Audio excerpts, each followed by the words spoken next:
Hi guys, we've got these nice white panel radiators. So I'm going to put the chrome rag tail in. So I'm using this Loctite 577. Put a bit on the thread like this. Just go around and then you just simply pop it on your radiator. Screw it in like that.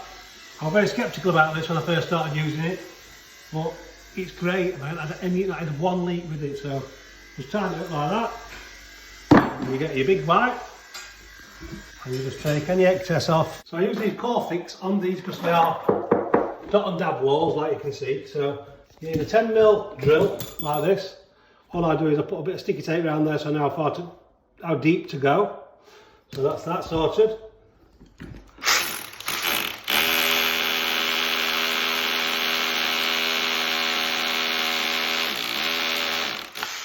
Drill to the depth, pop your plug in there, just tap it in, and then what you've got here, to stop the this pulling into the wall if there's a gap behind the back of there, or to stop it wobbling around and struggling to get a fix in, you've got this which is a core.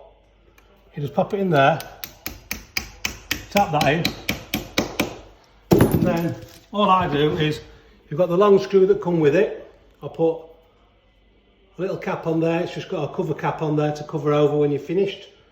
Pop that through your bracket and just screw it on in your normal way. It's all done with the cap on. It's not pulled the plasterboard in towards the wall and it's got a cracking fixing. So there you go, that's your core fix. So it was Loctite 577 on the rad tails. It's a liquid, it's a lot neater than PTFE tape when you're doing these nice rads.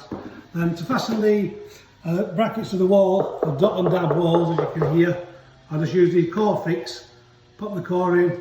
Then for the washer, I use a washer, and it's got a little top on it like that, so it looks nice and neat behind the radiator like that.